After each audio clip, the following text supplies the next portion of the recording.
सुनो जी, आज भी अगर कुछ खाने को नहीं मिला तो हम राजू और मुन्नी को क्या खिलाएंगे? कोशिश करना कुछ लेकर ही आना। कल भी ये दोनों बिना कुछ खाए ही सो गए थे। आखिर और कितने दिन हम अपने बच्चों को भूखा सुलाएंगे? अच्छा, मैं चलता हूँ। भुवन एक मेहनती और ईमानदार स्वभाव का आदमी है, जो किसी भी प्रकार की मेहनत करने से पीछे नहीं हटता।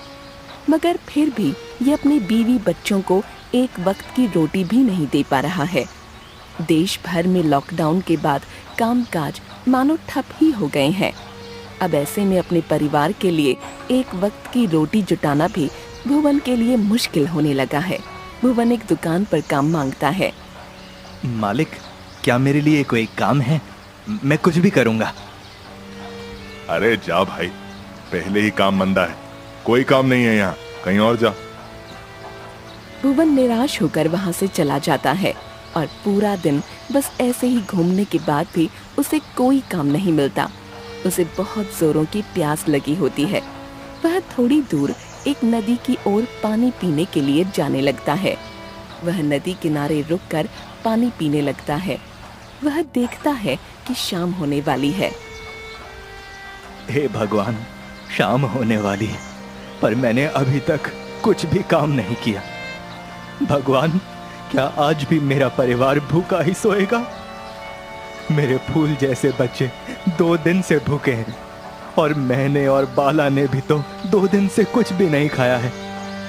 जल्दी से चलता हूँ, मुझे कुछ काम ढूंढना पड़ेगा, नहीं तो मेरे बच्चों को आज भी बिना कुछ खाए सोना पड़ेगा। भुवन वहाँ से जाने लगता है। तभी वहाँ पास से उसे किसी व्यक्ति की आवाज आती है। आवाज सुनकर वह रुक जाता है। अरे सुनो बेटा, मुझे बहुत जोर से प्यास लगी है, मुझे थोड़ा पानी पिला दो, भगवान तुम्हारा भला करेगा। मैं चल नहीं पा रहा हूँ, बहुत थक गया हूँ। हाँ बाबा, रुको, मैं अभी आपके लिए पानी लाता हूँ। भुवन नदी से पानी भरकर लाता है और उस बूढ़े आदमी को पिला देता है। अच्छा बाबा, मैं चलता हूँ, मुझे कुछ काम है। क्या हुआ, आज भी खाली हाथ ही घर जाओगे? क्या कहोगे अपने बच्चों से, अपनी पत्नी से क्या कहोगे? है कोई जवाब तुम्हारे पास? बाबा, आपको कैसे पता? बाबा, आज मैं घर ही नहीं जाऊंगा। मेरी बीवी और बच्चे मेरी राह देख रहे होंगे, पर मेरे पास तो उन्हें खिलाने के लिए कुछ भी नहीं है। आखिर मैं किस मुंह से घर जाऊं? नहीं, मैं नहीं जाऊंगा। भुवन वहीं पेड़ के किनारे लगकर बैठ जाता है और रोने लगता है।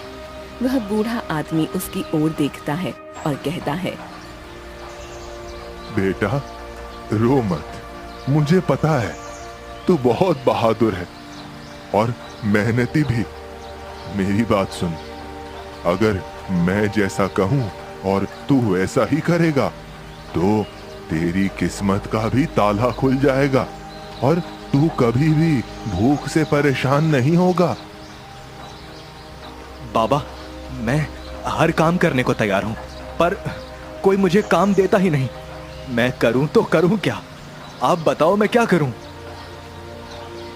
बूढ़ा आदमी भुवन को एक पौधा देता है और उससे कहता है, ये ले बेटा, ये पौधा ले और इसे पहाड़ के पीछे एक बंजर मैदान है, वहां लगा दे। और सुन, वहां से मेरे लिए थोड़ी सी मिट्टी ले आना, और मिट्टी इतनी हो कि मैं उससे एक चूल्हा बना सकूं। भुवन बूढ़े आदमी से वह पौधा ले लेता है और वहां से जाने लगता है। बाबा, मेरा इंतजार करना, मैं अभी ये पौधा वहां लगा कर आता हूं और वहां से आपके लिए थोड़ी मिट्टी भी ले आऊंगा। भुवन जंगल के रास्ते होता हुआ पहाड़ के पास आ जाता है और कहता है, तो यही है वो पहाड़, इसी के पीछे है वो बंजर जमीन। जल्दी से पौधा वहां जाकर लगा देता हूं, नहीं तो जल्दी ही रात भी हो जाएगी। भुवन पहाड़ के इस पार आ जाता है और देखता है कि पूरा मैदान बंजर होता है। वहाँ एक भी पेड़ या पौधा नहीं होता है। वह पौधा उसी बंजर जमीन में लगा देता है और वहीं से थोड़ी सी मिट्टी भी भर लेता है। तभी वह देखता है कि देखते ही देखते वह बंजर जमीन एक हरे भरे बगीचे में बदल जाती है और वहाँ बहुत सारे फल के पेड़ हो जाते हैं। अरे वाह, इतने सारे फल, ये तो कमाल हो गया। आज अपने बच्चों को फल खिलाऊंगा, कम से कम उन्हें भूखा तो नहीं सोना पड़ेगा। भुवन उसी थैले में फल भी रख लेता है जिसमें उसने मिट्टी रखी थी और वहाँ से चला जाता है और वहीं आ जाता है जहाँ उसे वह बूढ़ा आदमी मिला था। वह बूढ़े आदमी से कहता है, बाबा ये लो, मैं ले आया मिट्टी और मुझे भी घर जाना है।